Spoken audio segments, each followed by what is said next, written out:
محمد الأمين المكين الحنين الرؤوف الرحيم. أما بعد فأعوذ بالله السميع العليم من الشيطان الرجيم. بسم الله الرحمن الرحيم. قل يتوفاكم ملك الموت الذي وكل بكم ثم إلى ربكم ترجعون. صدق الله العظيم ونحن على ذلك لمن الشاهدين والشاكرين والحمد لله رب العالمين. گرامی قدر احباب ذیشان، بزرگان محترم، خواتین اسلام، السلام علیکم ورحمۃ اللہ وبرکاتہ.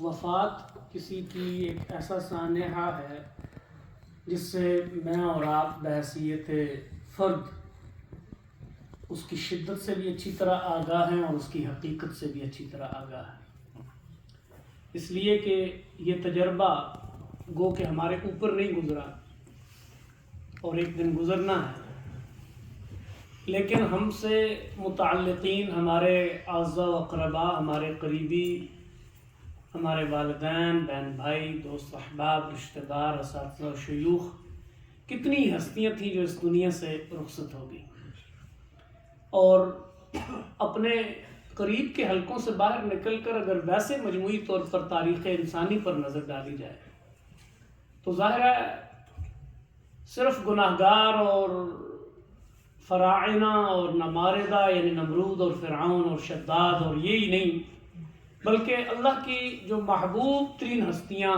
تھیں وہ بھی اس دنیا سے رخصت ہوئیں. اور سب سے بڑھ کر ایک حدیث پاک میں آتا ہے کہ جب تم کسی کی وفات پر شدت غم میں مبتلا ہو جاؤ تو میری وفات کو یاد کر لینا، اس لیے کہ اگر کائنات کے اندر میری وفات کے سانے سے بڑھ کر کوئی بڑا سانحہ نہیں ہے. اور یہ حقیقت بھی ہے. نبی پاک صلی اللہ علیہ وسلم کا اس دنیا سے پردہ فرمانا وہ ایک ایسا سانحہ تھا کہ صحابہ کی عقلیں معوف ہو گئیں. اس حوالے سے بڑی طویل روایات ہیں.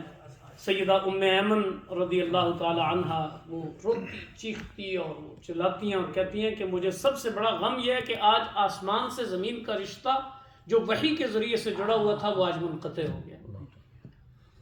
اور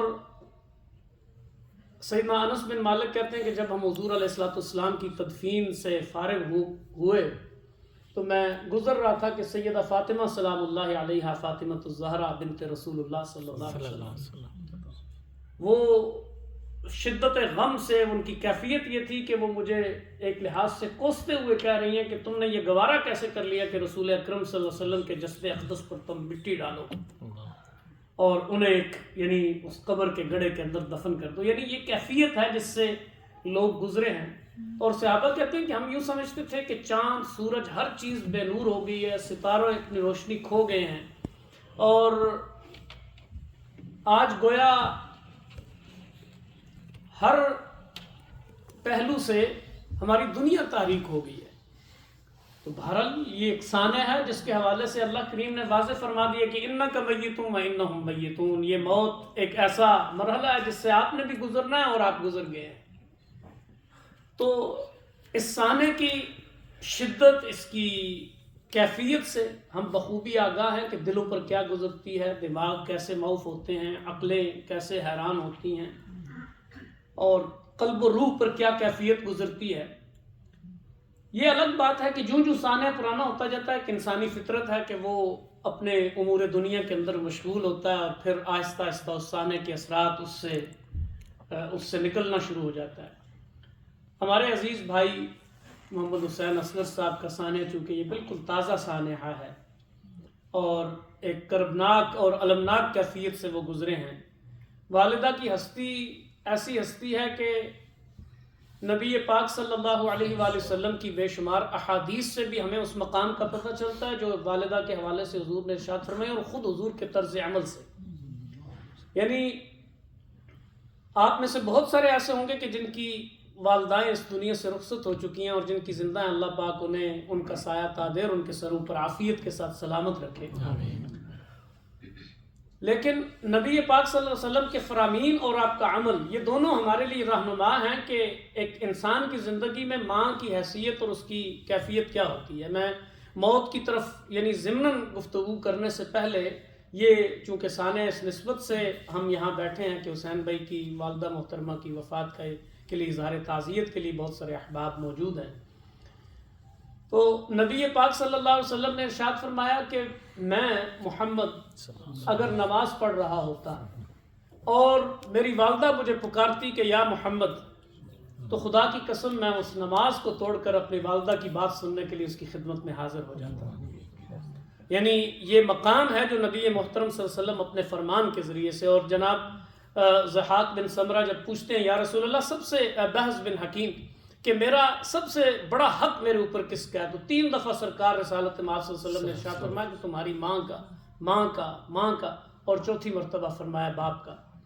یہ اور پھر خود حضور کا عمل، یعنی صحابہ تشریف فرما ہیں اور اچانک حضور علیہ السلام بےتاب ہو کر اٹھے، اور اس طرح سے اٹھے کہ روایات بتاتی ہیں کہ حضور نے وہ جو کملی اوڑھی ہوئی تھی وہ کندھے سے ایسے لٹک رہی ہے اور زمین پہ گھسٹتی جا رہی ہے، یعنی وہ چادر جو پہنی ہوئی تھی وہ کندھے سے گھسٹتی جا رہی ہے، اور آپ علیہ السلام نے وہ جو کھلا یعنی جبہ پہنا ہوا تھا وہ بھی حصہ سرک گیا، اور آپ کا یہ حصہ یعنی نظر آ رہا ہے جسم کا۔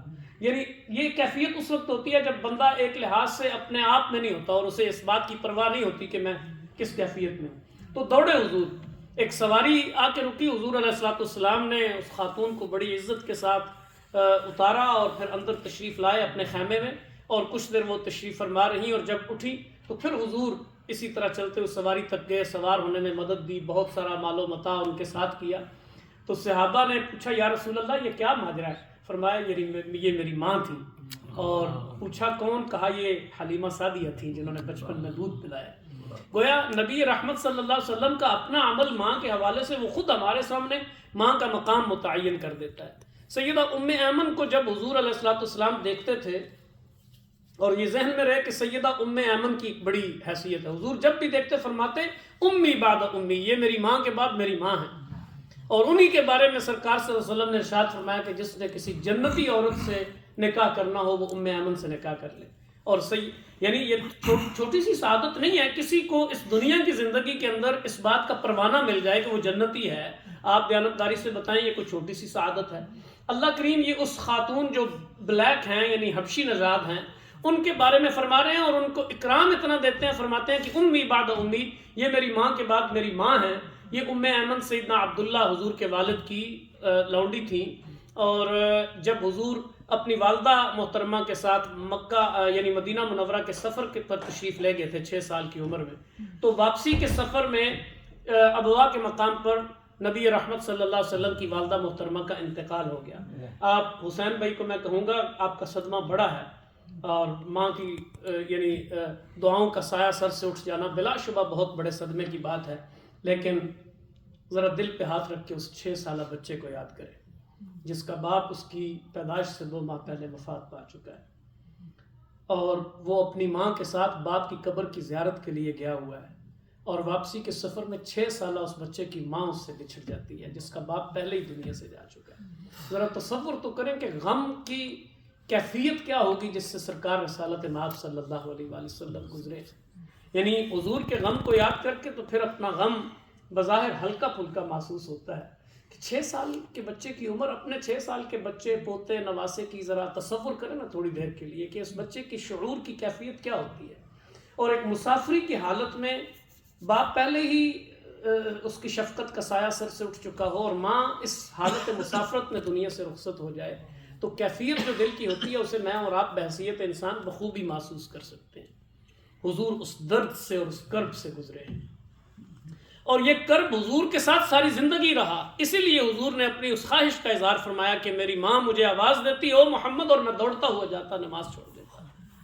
یعنی یہ کیفیت، اور پھر حجۃ الوداع کے سفر سے واپسی پر، یا بعض روایات کے مطابق فتح مکہ کے موقع پر جب حضور تشریف لائے تو اس سے واپسی پر جب حضور ابوا کے مقام سے گزرے تو آپ نے فرمایا کہ میرا خیمہ میری والدہ کی قبر کے پاس لگا، اور حضور علیہ السلام حضرت انس بن مالک روایت کرتے ہیں کہ حضور علیہ الصلوۃ والسلام اس طرح روئے کہ جس طرح کوئی شیرخوار بچہ بھوک سے بلک کر روتا ہے اپنی والدہ کی قبر کے پاس بیٹھ کر. تو یہ آسان مرحلہ نہیں ہے بہرحال. تو اللہ کے پاک رسول اس کیفیت سے گزرے ہیں، اس درد سے گزرے ہیں.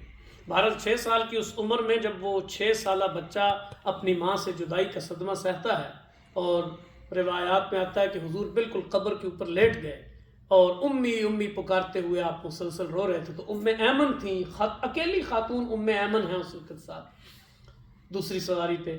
وہ حضور کو اٹھا کے سینے سے لگاتی ہیں اور بخیریت مکہ پہنچاتی ہیں. دادا عبد المطلب کی آغوش تربیت اور آغوش شفقت میں حضور کو دیتی ہیں. تو گویا اس نسبت سے حضور نے ان کا ہمیشہ ایک ماں کی طرح سے ریگارڈ اور لحاظ کیا اور فرمایا کہ اگر امی بعد امی. اور یعنی اسی بشارت کی بنیاد پر کہ کسی نے جنتی خاتون سے شادی کرنی ہو تو ان سے کر لے، سیدنا زید بن حارثہ نے ان سے نکاح کیا اور انہی کے بیٹے ہیں اسامہ بن زید رضی اللہ تعالی عنہ. بہرحال یہ خاندان خوش نصیبوں کا خاندان ہے. نبی پاک صلی اللہ علیہ وسلم کے یہ فرامین اور آپ کا یہ عمل یہ ہمیں بتاتا ہے کہ ایک موت یعنی ایک ماں کی کیا حیثیت ایک انسانی زندگی کے اندر کیا ہوتی ہے. اور قرآن نے بھی حملتہ امہ وہنن علی وہنن اور کرہن علی کرہن ووضعتہ کرہا، یہ ساری کیفیات بیان کی ہیں کہ کس مشقت سے ماں جو ہے وہ پالتی پوستی ہے. سب سے پہلے تو خود اپنے وجود کے اندر اسے پالنا، کہ وہنن علی وہنن وفصالہ فی عامین ان اشکر لی ولوالدیک، کہ ایک مشقت کے اوپر مشقت ہے جس سے ماں مسلسل گزرتی ہے. اپنا خون جگر پلا کر جو ہے وہ بچے کو وہ سینچتی ہے. یہ یوں سمجھیں کہ جس طرح زمین اپنے سینے کے اندر ایک بیج کو لیتی ہے اور اسے پالتی ہے اور پھر ایک اس سے کومپل نکلتی ہے، پھر وہ تھوڑا سا طاقت پکڑتی ہے، پھر وہ ایک تناور درخت بنتا ہے. یہ جو آج جو ہے نا وہ نوجوان اتنے موٹے مسلز اور ان کے بھاری وجود اور بہترین صحت اور کھلے ہوئے چہرے اور شاندار رگوں کے اندر دوڑتا ہوا خون اور گوشت پوست کے پلے ہوئے جوان جب دیکھتے ہیں تو یہ کبھی اپنی ماں کے پیٹ کے اندر کس قدر جو ہے وہ آپ کہہ لیں کہ کمزور اور ناتمام وجود کی حیثیت تھی ان کی. اللہ پاک نے اس ماں کے وسیلے سے یہ وجود بخشا ہے. یعنی ظاہر خالق کائنات اور خالق تو وہ ہے، لیکن یہ ہے کہ اس نے ماں کو اس خلقت کا ذریعہ بنایا ہے.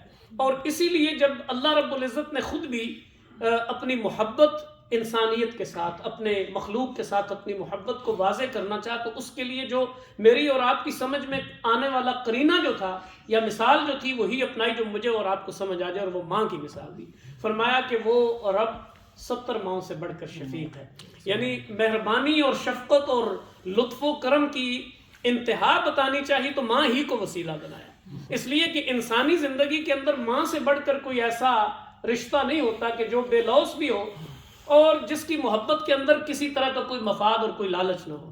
یہ واحد ماں باپ کی محبت ہے. اسی لیے وہ آتا ہے روایت میں کہ یا ابن آدم من اوصل الیک الغذاء وانت جنین فی بطن امک، اے انسان، اے ابن آدم، تمہیں تمہاری ماں کے پیٹ کے اندر جب تم جنین کی حالت میں تھے، ایک نطفے کی شکل میں تھے، تو تمہیں کس نے غذا پہنچائی؟ اللہ پاک اپنے احسان یاد کرواتا ہے. وہ لمبی جو ہے وہ طویل بات ہے کہ اللہ نے علمتک الجلوس فافترش بجناحی ثم السبیل یسرا، یہ سارے ثم اوحیت الی الملک المؤکل بالارحام، ماؤں کے رحموں پر متعین فرشتے کو ہم نے وحی کی، اس نے اپنے پر پھیلا دیے، تمہیں اس دنیا کے اندر لایا، تمہارے راستے آسان فرمائے. یہ ساری باتیں کرنے کے بعد کہا کہ جب تم اس دنیا میں آئے تو لا لک سن ان تقطع، تمہارے دانتوں میں چبانے کی صلاحیت نہیں تھی. لا لک ید ان تبطش، تمہارے ہاتھوں میں پکڑنے کی صلاحیت نہیں تھی. لا لک رجل ان تمشی، تمہارے لیے ٹانگیں تھیں لیکن ان میں چلنے کی سکت نہیں تھی. ہم نے کیا کیا کہ تمہاری خوراک کا بندوبست جرینا لک تجریان من ثدی امک، تمہارے ماں کے سینے سے تمہارے لیے دودھ کی نہریں جاری کر دی. اور اس کے اندر غذائیت کا لحاظ رکھا. ایک پہلے دن کا بچہ جو اس دنیا میں آیا ہے اسے کتنی جو ہے نا وہ یعنی تھکنس چاہیے، کتنی اسے اس کے اندر وٹامن چاہیے، کتنی اسے انرجی چاہیے، تو وہ اس کی مقدار کا خصوصی لحاظ رکھا. پھر ہر بدلتے روز کے ساتھ اس کی خوراک کے اندر وہ جو اضافہ درکار تھا وہ ہم کرتے گئے. لیکن یہ چیز محبت کے بغیر ممکن نہیں تھی. یعنی ہم نے ظاہر ہے اگر محبت نہ ہو تو یہ اتنی دیکھ بھال، اتنی یعنی وہ نگرانی اور پرورش اور یہ ساری چیزیں یہ ممکن نہیں ہوتی. کہا ہم نے تمہارے ماں باپ کے دلوں کے اندر تمہارے لیے دریائے محبت، سمندر محبت کے بہا دیے، اور اتنے وہ تمہاری محبت میں غرق ہو گئے کہ لا تنامان حتی ترقد، وہ سوتے نہیں ہیں جب تک تم چین کی نیند نہ سو جاؤ. لا یأکلان حتی تشبع، وہ کھاتے نہیں ہیں جب تک تم پیٹ بھر کر کھا نہ لو. یہی کیفیت نہیں ہے کہ ماں باپ ہر درد سے گزرتے ہیں، ہر کیفیت سے گزرتے ہیں کہ اولاد کے اوپر کسی طرح کی کوئی تکلیف نہ آئے.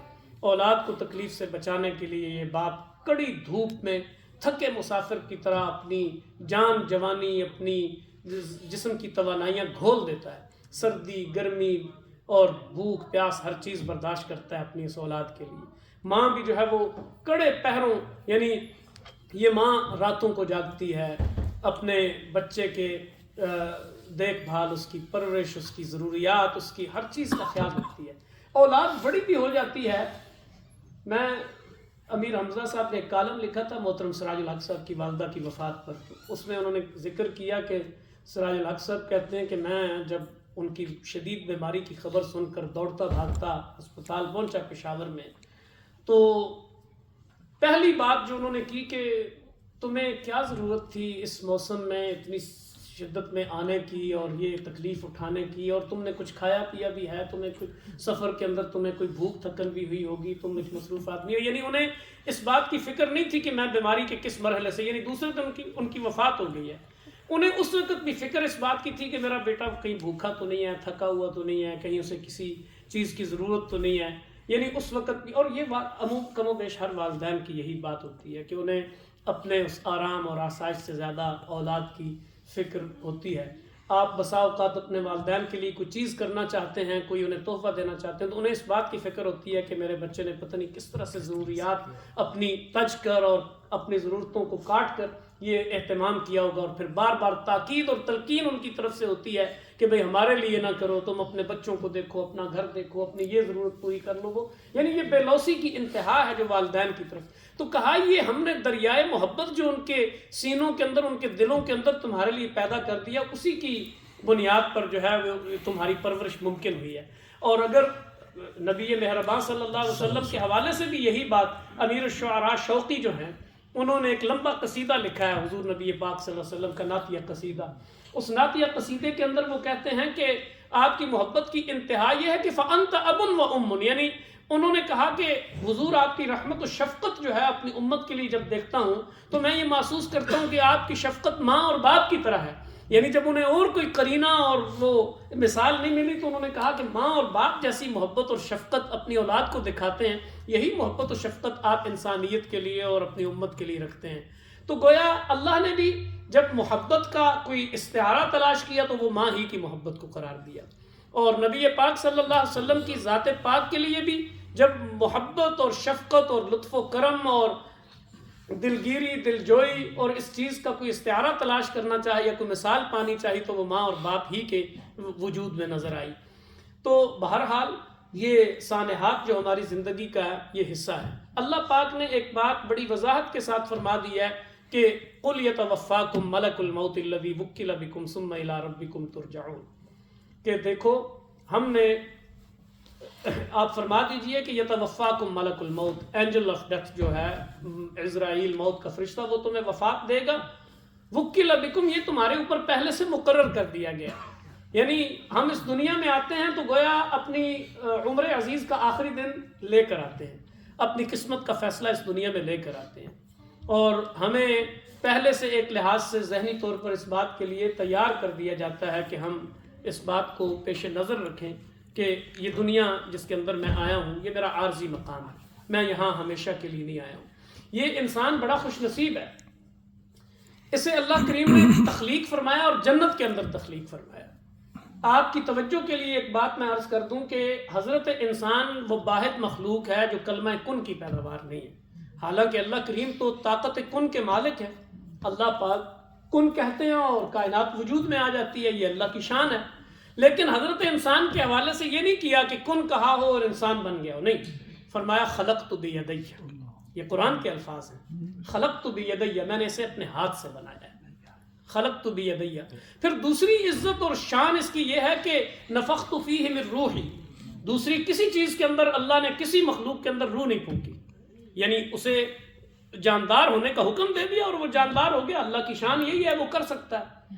لیکن حضرت انسان کی تخلیق میں اللہ نے اپنے پیمانے بدل دیے، اپنے یعنی وہ دستور بدل دیا. اور خلقت بیدی یعنی وجود کو بھی اللہ نے ہاتھ سے تیار فرمایا، اور نفخت فیہ من روحی، پھر اس کے اندر روح بھی پھونکی، اور اسی بنیاد پر فرشتوں سے کہا کہ فقعوا لہ ساجدین. اس کے لیے کیونکہ شان الہی یہ تھی کہ اسے ایک خاص امتیاز بخشا ہے، کرمنا بنی آدم، تو اس امتیاز کا تقاضا یہ ہے کہ اسے اس انداز سے ٹریٹ کیا جائے، ساری مخلوقات کو اس کے لیے مسخر کیا جائے، اور ہر چیز کو مسخر کیا، اور اس کا اظہار بار بار قرآن مجید میں کیا. الم تروا ان اللہ سخر لکم ما فی السماوات وما فی الارض وسخر لکم الفلک لتجری فی البحر بامری وسخر لکم الانہار وسخر لکم الشمس وسخر لکم الشمس والقمر وسخر لکم اللیل والنہار. یعنی ہر چیز ہی ہے. سبحان الذی سخر لنا ھذا، آپ سواری پہ بیٹھتے ہیں، یہ دعا سکھائی گئی ہے، قرآن کی آیت ہے. گویا ہر چیز کو مسخر کیا. لیکن اس کا اللہ کی تخلیق ہونا، اس کے ہاتھ سے پیدا ہونا، اور پھر نفخت فیہ من روحی، اللہ کی روح کا اس میں پھونکا جانا، یہ بھی ایک اعزاز ہے. لیکن اس سے بھی بڑھ کر ایک اعزاز تھا. وہ اعزاز یہ تھا کہ اللہ کریم اس سے براہ راست کلام کرتا تھا. یعنی کائنات کی دوسری کسی مخلوق کو یہ اعزاز حاصل نہیں ہے سوائے جبرائیل امین کے علیہ الصلوۃ والسلام. جبرائیل امین بھی چونکہ وحی کا ایک ذریعہ ہیں، اللہ نے انہیں مقرر کیا ہے، اس بنیاد پر اللہ کریم ان سے کلام کرتے ہیں، لیکن وہ کلام انتہائی فاصلے سے ہے. جناب آدم سے جو کلام تھا وہ کیا تھا کہ یا آدم اسکن انت وزوجک الجنت، براہ راست نام تھا. قرآن آپ نے کہیں سنا یا جبرائیل؟ یعنی دنیا کی کسی مخلوق کے ساتھ یہ معاملہ نہیں تھا.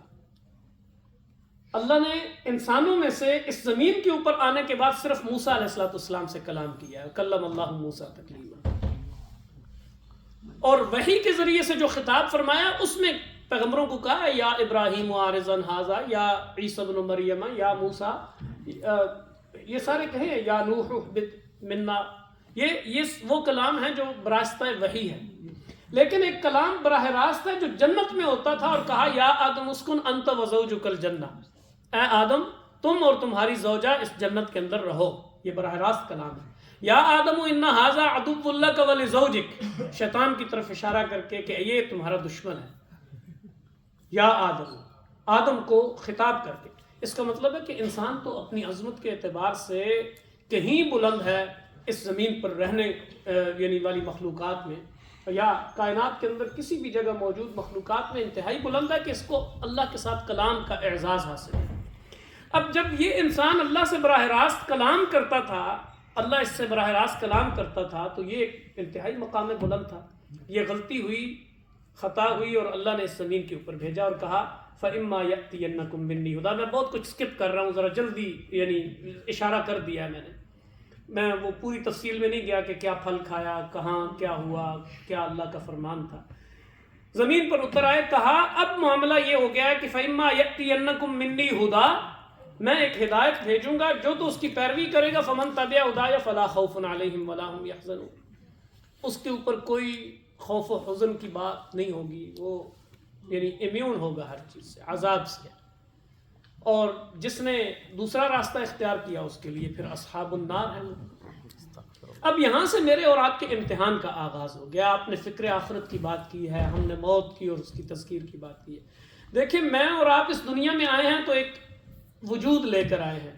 یہ میرا اور آپ کا جسمانی وجود ہے، جسے میں آپ کو دیکھ سکتا ہوں، آپ مجھے دیکھ سکتے ہیں. میرے نام سے اس چہرے بشرے کو دیکھ کر آپ پہچان لیتے ہیں کہ یہ فلاں ہے.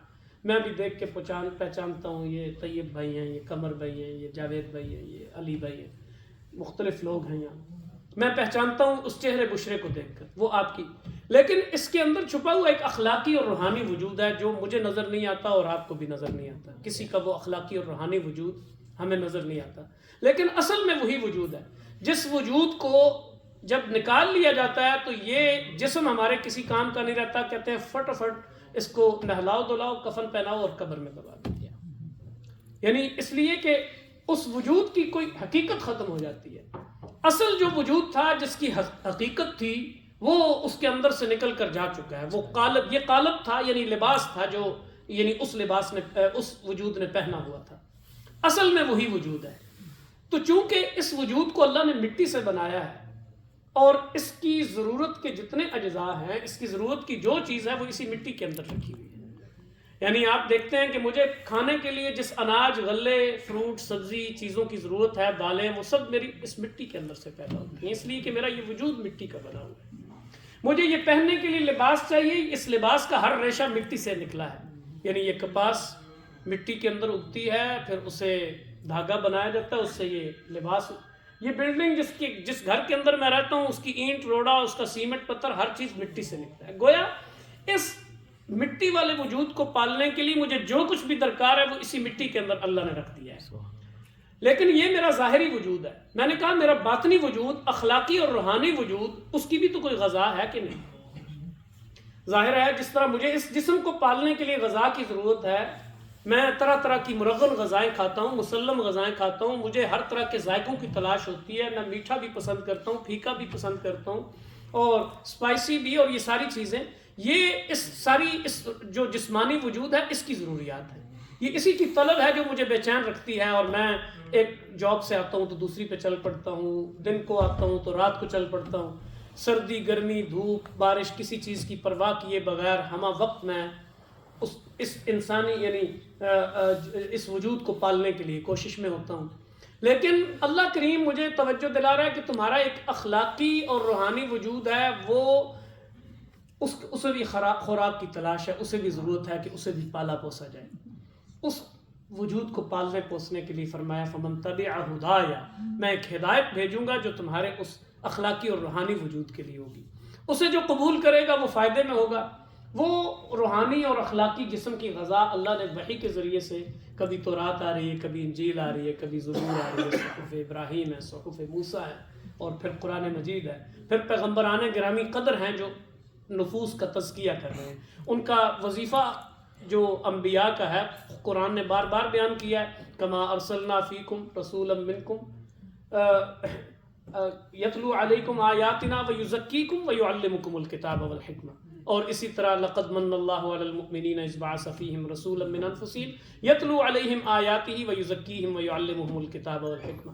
یہ جو تزکیہ نفوس ہے، یہ بنیادی طور پر وہی وصف ہے جو حضرات انبیاء کرام علیہم السلام نے یعنی وہ اسی ہدایت کا شاخسانہ ہے جو اللہ نے وعدہ کیا تھا کہ وہ ہدایت میں بھیجوں گا. نبی وہ ہدایت لے کر آ گئے، اور انہوں نے ان کا یہ منصب ٹھہرا کہ یہ انسان جس وجود کو پالنے کے لیے اپنی تگ و دو میں لگا ہوا ہے، یہ اس تگ و دو میں بھی رہے، لیکن تم اس کے روحانی اور اخلاقی وجود کی تلاش کا کام دو، اور وہ جب بیدار ہو جائے اندر تو پھر ان نفوس کا تزکیہ کرو، انہیں پاک کرو، ان کے اندر سے جو گندگیاں ہیں، جو غلاظتیں ہیں، جو کثافتیں ہیں، انہیں دور کرو، اور اس کی جگہ پہ اسے ہلکا پھلکا کر دو. یعنی اس کے نفوس کا اتنا تزکیہ کرو کہ ہلکا پھلکا کر دو. مراد یہ کہ یہ دنیاوی بندھنوں سے آزاد ہو جائے. یہ جب قالب جو ہے نا، وہ اندر کا قالب جب اس جسم سے نکلے تو اسے پرواز میں آسانی ہو. وہ اقبال رحمہ اللہ نے جو کہا نا کہ وہ آتی ہے پرواز میں کوتاہی، وہ کیا شعر ہے میرے ذہن، اے طائر لاہوتی اس رزق سے موت اچھی، جس رزق سے آتی ہو پرواز میں کوتاہی. یہ کون سی پرواز ہے؟ یعنی ایک تو اس کا مفہوم یہی ہے کہ ظاہر ہے اس دنیا کے اندر بلند و بالا رہنے کے لیے اسے ایک حلال طیب رزق کی ضرورت ہے. لیکن اگر اسے آخرت کے تناظر میں دیکھا جائے تو یہ بنیادی طور پر یہی بات ہے کہ اس وجود نے جو اس کے اندر سے نکل کر پرواز کرنی ہے، اس کی پرواز بہت دور تک ہے. ظاہر ہے جنت تک اس نے رسائی حاصل کرنی ہے، وہ جو اس کا اصل مقام تھا جہاں سے یہ آیا تھا. اس کے لیے جس پرواز کی ضرورت ہے وہ طاقت جو ہے اس کے لیے روحانی طاقت درکار ہے. اس کے لیے بڑی سے بڑی ٹیکنالوجی. آپ دیکھیں کہ آپ اس وقت دنیا یعنی آج سے پہلی صدیوں کی جو دنیا تھی اس کے مقابلے میں آپ کہیں زیادہ متمدن ہیں. آپ کی ٹیکنالوجی کہیں زیادہ ایڈوانس ٹیکنالوجی ہے، لیکن اس کے باوجود آپ کتنے سیاروں تک پہنچ سکے ہیں. یعنی اپنے قریب جو معلوم کائنات ہے، ابھی نامعلوم کائنات کا تو معاملہ ہی الگ ہے، جو معلوم کائنات ہے اس کے کتنے گوشوں تک آپ پہنچ سکیں اپنی سپر سونک جو ہے نا وہ ٹیکنالوجی کے ساتھ بھی ایک محدود دنیا تک. آپ کہا وہ پرواز تو اس سے کہیں آگے کی پرواز ہے. وہ پرواز تو اس سے کہیں آگے کی پرواز ہے. ظاہر ہے جس جنت کا احوال ہم قرآن میں اور حدیث میں پڑھتے ہیں، نبی پاک صلی اللہ علیہ وسلم نے معراج کے سفر کے جو واقعات بیان فرمائے ہیں، اور اس میں وہ روایت آتی ہے کہ نبی پاک صلی اللہ علیہ وسلم نے فرمایا کہ میں سدرۃ المنتہا تک جب گیا، یعنی میں سارے مراحل سکپ کر رہا ہوں، سدرۃ المنتہا تک گیا تو جبریل امین نے کہا کہ اس سے آگے میں بھی نہیں آ نہیں سکتا. اس سے آگے پھر اللہ کریم مجھے رف رف پہ لے گئے اور میں نہ جانے کتنی بلندیوں کی منزلیں طے کرتا رہا، لا مکان اور یہ سارے مقامات سے گزر کر پھر میں عرش معلہ کے قریب پہنچا. اچھا، وہاں سے واپسی کے سفر میں وہ واقعہ معراج نہیں بیان کر رہا ہوں، میں صرف آپ کو وہ ایک تصور اس کی طرف آپ کے ذہن لانا چاہتا ہوں کہ اللہ کریم نے کہا کہ وہاں سے واپسی کے سفر میں اللہ کریم نے مجھے جنت و دوزخ کے مشاہدے کروائے. اب جنت کا جو مشاہدہ کروایا اس کے حوالے سے اللہ کے رسول صلی اللہ علیہ وسلم نے اس کا مقام جو ہے وہ سدرۃ المنتہا سے اوپر بیان کیا ہے. اور ایک حدیث میں آتا ہے کہ سقفہ عرش الرحمن، اللہ کا جو عرش ہے وہ اس جنت کا چھت ہے. یہ بات آپ نے سنی ہے، سقفہ عرش الرحمن، اللہ کا عرش جو ہے وہ اس جنت کا چھت ہے. تو اس کا مطلب ہے کہ عین عرش الہی کے نیچے ہے جنت. تو عرش الہی کی بلندی کا آپ کے ہاں کیا تصور ہے؟ ظاہر ہے اس کائنات کی سب سے جو بلند حیثیت ہے، مقام ہے، وہ عرش الہی ہے. اب اس عرش الہی کے نیچے موجود جنت تک آپ نے سفر کرنا ہے. آپ اندازہ کریں کہ کس قدر روحانی اور اخلاقی طاقت درکار ہے اس کے لیے. یہ ساری روحانی طاقت اور اخلاقی طاقت اللہ کریم نے اس ہدایت کے اندر رکھ دیا ہے جو نبیوں اور رسولوں کے ذریعے اور کتابوں اور صحیفوں کے ذریعے سے اس نے اس دنیا کے اندر بھیجی ہے. اور جس نے بھی اس ہدایت کی پیروی کی ہے، اللہ کریم نے اسے اس دنیا کے اندر امر کر دیا ہے. اور اس کا مقام میں نے آپ عرض کیا نا ابھی ام ایمن کے حوالے سے کہ اللہ کے رسول فرما رہے ہیں جنتی، جس نے جنتی سے شادی کرنی ہو یہ خاتون ہے. بلال حبشی کو کہہ رہے ہیں کہ اللہ کے رسول کے تمہارے قدموں کی آواز میں نے جنت کے بالا خانوں میں سنی ہے. ایک خطبے میں حضور بیٹھ کے کہہ رہے ہیں کہ ابو بکر فی الجنہ، عمر فی الجنہ، عثمان فی الجنہ، 10 صحابہ کے نام لیے، کسی کو کسی موقع پر جنت کی خوشخبری دی. یہ جو سارے مقامات، اس کا مطلب یہ ہے کہ انہوں نے اس دنیا کی کثافتوں اور غلاظتوں سے اپنے دلوں کو اتنا پاک کیا اور روحانی طور پر اتنے بلند اسی زندگی کے اندر ہوئے کہ اللہ کے پاک نبی کی بشارت زبان اقدس سے انہیں جنت کی بشارت مل گئی. یعنی یہ تصور واضح کر دیتا ہے کہ جس ہدایت کی بات اللہ کر رہا ہے اس ہدایت پر عمل کے نتیجے میں مقام کیا ہے انسان کا. یعنی انسان واپس حقیقتاً اپنے مقام تک پہنچ جاتا ہے. میں ضمناً یہ بات عرض کرتا چلوں، یہ بات ضمنی ہے چونکہ بات والدہ کی وفات پہ ہو رہی تھی، ابتدا میں نے وہ ساری احادیث آپ کے سامنے رکھی.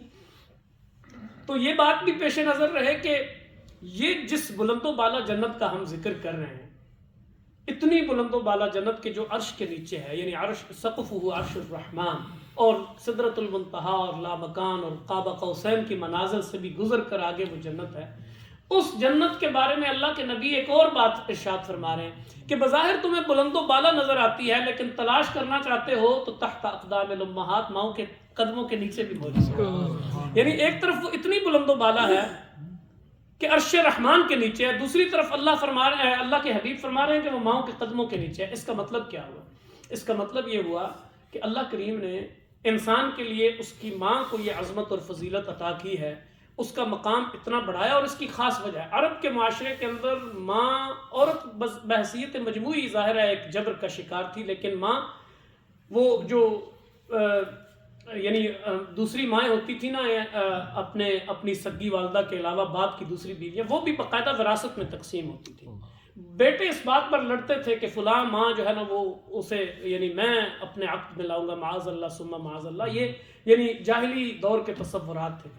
اللہ کے پاک حبیب صلی اللہ علیہ وسلم نے ماں کی اس عزت کو بحال کرنے کے لیے کبھی تو اپنی چادر جو ہے وہ زمین پر بٹھا کر اس کے اوپر ماں کو بٹھایا، کبھی وہ میں نے جو حلیمہ سعدیہ والی بات کی ہے آپ نے وہ منظر یعنی تاریخ کی سیرت کی کتابوں میں دیکھا ہے، اور کبھی یہ بات ارشاد فرمائی کہ اس ماں کو اتنا بلند کر دیا کہ وہ بلند و بالا جنت کی اس کے قدموں کے نیچے رکھ دی. تو اس اعتبار سے یعنی ماں کا مقام بھی ہمیں سمجھ میں آتا ہے اور اپنی حیثیت بھی سمجھ میں آتی ہے، اور اس جنت کے لیے جس درجے کی جد و جہد کی ضرورت ہے اور جس درجہ کوشش اور محنت کی ضرورت ہے وہ بھی تصور ہمارے سامنے آتا ہے. اب موت سے آگے کا مرحلہ ہے. یعنی موت کے حوالے سے تو میں اور آپ یکسو ہو گئے، اس لیے کہ یہ مناظر ہم روز اپنے گھروں میں اپنے آباء و اجداد کو ہم نے اس دنیا سے رخصت ہوتے دیکھا، ہم نے بڑے بڑے مشاہیر کو اس دنیا سے جاتے دیکھا، اور بڑی بڑی متبرک ہستیوں کے حوالے سے ہم سب گواہ ہیں کہ وہ اس دنیا سے چلی گئی۔ تو یہ اس حوالے سے تو سچی بات ہے ایمان کی بھی ضرورت نہیں ہے، یعنی موت کے اوپر یقین رکھنے کے لیے ایمان کی بھی ضرورت نہیں ہے، اس لیے کہ موت کافر کو بھی آتی ہے، مرتد کو بھی آتی ہے، اور ایک ملحد کو بھی آتی ہے، خدا کے وجود سے جو انکاری ہے اسے بھی آتی ہے۔ موت کے حوالے سے کسی کو کوئی دلیل دینے کی ضرورت ہی نہیں ہے، اس لیے کہ موت بجائے خود ایک دلیل ہے۔ آفتاب آمد دلیل آفتاب است، کہ سورج نکلتا ہے تو وہ اپنی دلیل بن جاتا ہے، کسی کو جو ہے نا وہ دلائل کے انبار لگانے کی ضرورت نہیں ہے کہ حضور یہ سورج ہے، اس کی اتنی روشنی ہے، اس کی یہ حدت ہے، اس کی یہ شدت ہے، اس کا یہ فاصلہ ہے، کسی کو یہ دلائل قائم کرنے کی ضرورت نہیں ہے، سورج اپنی گواہی آپ دیتا ہے۔ تو موت بھی اسی طرح ظاہر ہے ان کے اوپر بھی وارد ہوتی ہے، انہوں نے بھی اپنے آباء و اجداد کو رخصت ہوتے دیکھا، تو ایمان کی بھی حاجت نہیں ہے موت پر یقین لانے کے لیے۔ جو مطلوب ہے اس سے اگلا مرحلہ ہے، فرمایا کہ وَإِنَّمَا تُوَفَّوْنَ أُجُورَكُمْ يَوْمَ الْقِيَامَةِ، یہ بات اصل ہے، كُلُّ نَفْسٍ ذَائِقَةُ الْمَوْتِ، وہ تو تم نے چکھنا ہی چکھنا ہے، اصل مرحلہ تو آگے ہے کہ إِنَّمَا تُوَفَّوْنَ أُجُورَكُمْ يَوْمَ الْقِيَامَةِ، تم اپنا بدلہ پورے کے پورا تمہارا دیا جائے گا قیامت والے دن۔ یعنی مراد یہ کہ پھر میں عرصہ محشر کے اندر کھڑا ہوں، یعنی جب تک اس دنیا سے رخصت ہونے کے بعد میرے مراحل ابھی ختم نہیں ہوئے۔ مرحلہ تو یعنی ابھی سمجھیں کہ ابھی تو کہانی شروع ہوئی ہے، ابھی ایک مقام سے میں چلا تھا ابن آدم کی حیثیت سے، اور اس دنیا کے اندر خلیفہ اور نائب کی حیثیت سے رہا، یہاں سے میرا واپسی کا سفر جو شروع ہوا ہے وہ واپس وہاں پہ جا کے ختم ہوگا جہاں سے میں چلا تھا۔ یہ تو بات فطری ہے، آپ کوئی سفر شروع کرتے ہیں تو ظاہر ہے آپ یہاں سے لندن جاتے ہیں، اپنے مستقر تک، اپنے واپس مستقل مقام لوٹنے تک آپ مسافر ہیں، آپ سفر کی حالت میں ہوتے ہیں، آپ یہاں سے دوسرے ممالک کے سفر کرتے ہیں، حج عمرے پہ جاتے ہیں، پاکستان جاتے ہیں، انڈیا بنگلہ دیش جاتے ہیں، واپسی اب جب اپنے گھر پہنچتے ہیں تو آپ کے سفر کا وہ مرحلہ مکمل ہوتا ہے۔ تو ہم اپنے گھر سے چلے تھے اور ابھی ایک پڑاؤ میں ہیں، عرصہ محشر میں ہیں، یہاں سے گزر کر ایک نئے کئی مراحل سے گزر کر پھر ہم نے اپنے اصل مقام تک پہنچنا ہے۔ اس مقام کے لیے اللہ کریم ہماری توجہ دلوا رہے ہیں، قرآن مجید کی 20 سینکڑوں آیات اس بات کے اوپر جو ہے وہ مسلسل ہماری رہنمائی کر رہی ہیں اور توجہ دلا رہی ہیں۔ انما توفون اجورکم یوم القیامہ، یہ اجور کیا ہے؟ یعنی قیامت والے دن اللہ کہہ رہے ہیں کہ تمہیں تمہارے پورے کے پورے اجور بدلے دیے جائیں گے۔ کس بات کا بدلہ بھائی؟ یعنی میں تو اس دنیا کے حوالے سے میں تصور یہ قائم کیے ہوئے تھا کہ بھائی میں شتر بے مہار ہوں، میں ایک آزاد انسان ہوں، اور پھر اپنی اس لبرٹی اور اس آزادی کا ڈنڈورا بھی پیٹتا ہوں کہ میری مرضی، میرا جسم میری مرضی۔ میں ڈنڈورا پیٹتا ہوں نا، یہ میں کہتا ہوں نا یہ میں ہی ہوں، مجھے اپنی زندگی کے سارے فیصلے کرنے کا حق اور اختیار حاصل ہے۔ یہ اللہ پاک اس تصور کو میرے ذہن سے کھرچنا چاہتا ہے ان آیات کے ذریعے سے کہ نہیں بھائی تم شتر بے مہار نہیں ہو، اور ایسا بھی نہیں ہے کہ تم اپنی مرضی کے مالک ہو، تم ایک زبردست اور ایک قہار و جبار کی مرضی کے اندر جکڑے ہوئے ہو۔ تمہیں معلوم ہی نہیں ہے کہ تمہاری حیثیت اس کی وسیع کائنات کے اندر ایک معمولی اور حقیر، یعنی عظمت انسانی کے پہلو سے جب بات کی تو کرمنا بنی آدم، لیکن جب اس کے احساس جواب دہی کو زندہ کرنا چاہا تو کہا تمہاری حیثیت اس کے مقابلے میں ایک جو ہے نا وہ پر کے برابر بھی نہیں ہے، وہ تم اس کی اس وسیع کائنات کے اندر ایک بڑی معمولی حیثیت کے مالک ہو، لہٰذا اپنے آپ کو شتر بے مہار نہیں بلکہ جواب دہ سمجھو۔ پھر انسان کو یہ غلط فہمی لاحق ہو جاتی ہے، وہ یہ سمجھتا ہے کہ میں یہ جو گناہ پہ گناہ کیے چلے جا رہا ہوں، میں یہ جو ظلم و زیادتی کا بازار گرم کر رکھا ہے، میں جو فرعون بن گیا ہوں، نمرود بن گیا ہوں، اور بعض لوگ سوال اٹھاتے ہیں، وہ کہتے ہیں جی کہ کدھر ہے وہ خدا کہ دیکھیں نا یہ نیتنیاہو کس طرح درجے کے مظالم جو ہے نا وہ اس نے، معصوم بچے وہاں ذبح ہو رہے ہیں اور معاذ اللہ کوئی اس کی طرف سے کوئی رسپانس نہیں آ رہا، کوئی جواب نہیں آ رہا۔ تو بھئی اس سے پہلے ایسے مراحل کیا اس زمین پر نہیں گزرے؟ فرعون نے بنی اسرائیل کے کتنے بچے ذبح کیے، یعنی اور جس بچے کو ذبح کرنے کے لیے وہ سارا یہ کھیل کھیل رہا تھا، اسے اللہ نے اسی کے محل کے اندر جو ہے نا وہ پالنے پوسنے پر مجبور کر دیا کہ اسی کو پالو اور پوسو اور اسی کو جوان کرو اور یہ تمہارے دڑ تختہ کرے گا۔ یعنی اللہ نے اپنی شان کے یہ پہلو دکھائے ہیں۔ عرض میں یہ کر رہا ہوں کہ بظاہر انسان کے ذہن میں یہ سوال آتا ہے کہ یہ میری ساری فساد اور دنگا اور قتل و غارت اور یہ میرا ظلم و تعدی، یہ انسان کو حوصلہ دیتا ہے کہ مجھے کوئی پوچھنے والا نہیں ہے، کوئی میری باز پرس کرنے والا نہیں، کوئی میرا ہاتھ پکڑنے والا نہیں ہے۔ اللہ نے اس کا جواب دیا ہے کہ لو یؤاخذہم بما کسبوا لعجل لهم العذاب بل لهم موعد لن یجدوا من دونہ موئلا۔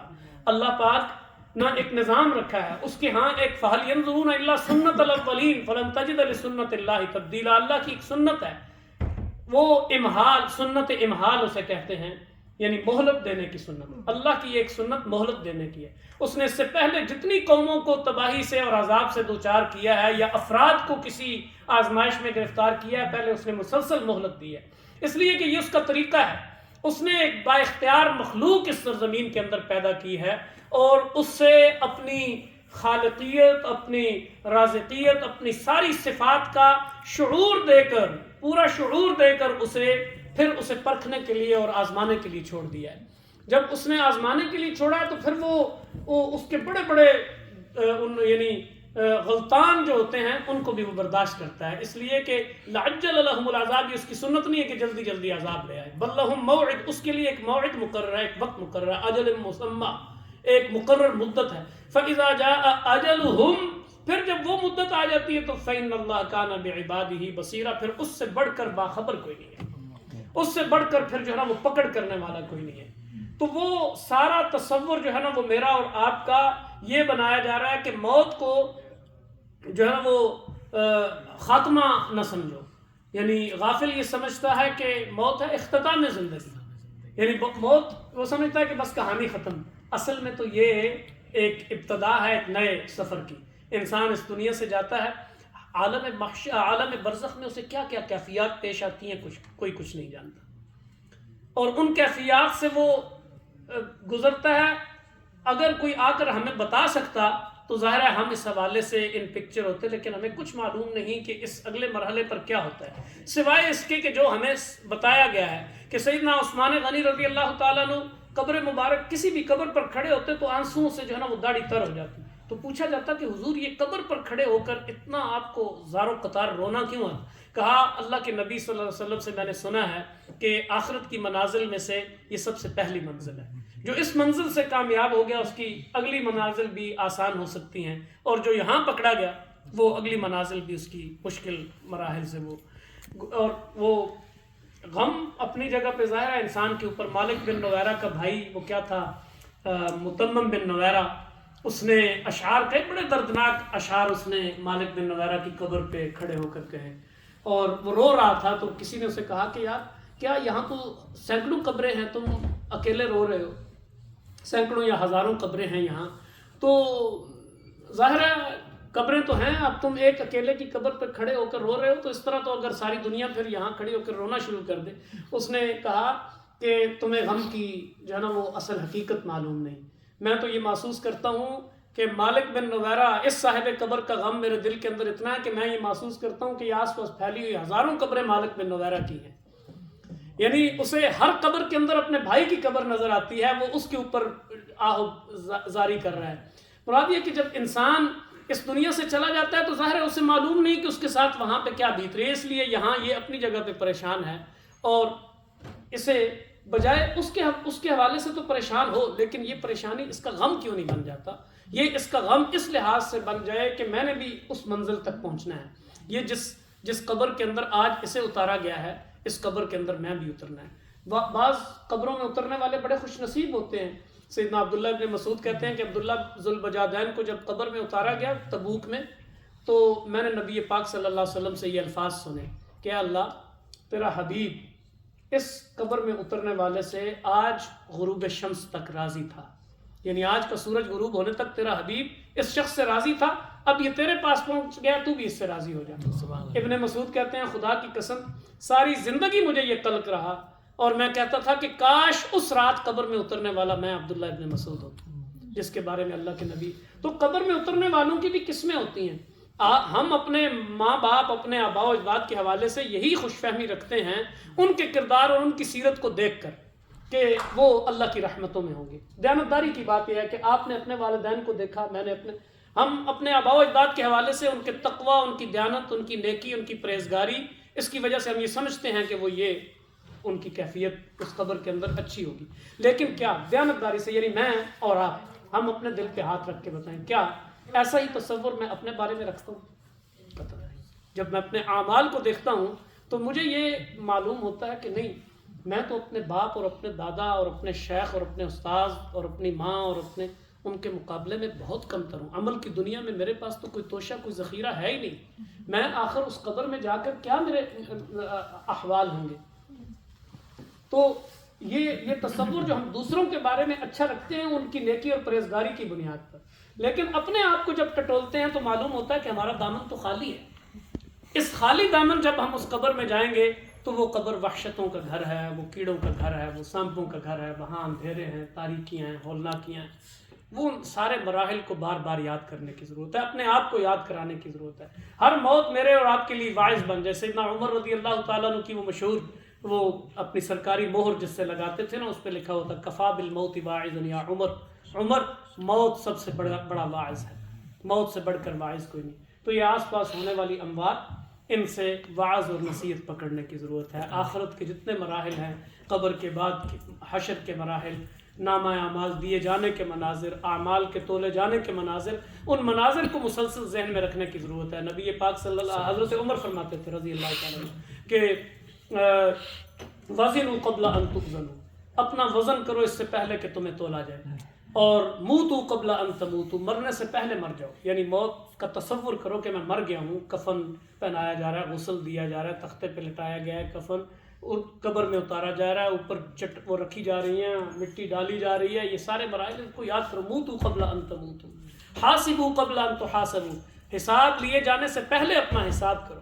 تو گویا ہر مرحلے موت کے بعد جتنے مرحلے ان سب کو ذہن میں رکھ کر ایک اگر وہ مسلسل تصور ذہن میں زندہ رہے تو یقیناً انسان اپنی بہتر اخروی تیاری کر سکتا ہے. ان اموات کی روشنی میں ہمیں اللہ سے اپنے لیے اس دن کی عافیت مانگنی چاہیے جس دن ہم اس دنیا سے رخصت ہوں. اللہ پاک ہمیں ایمان کے اوپر موت نصیب فرمائے. ہم سے پہلے جتنے اہل ایمان رخصت ہوئے اللہ پاک ان سب پر لازوال رحمتیں فرمائے. وما علینا الا البلاغ.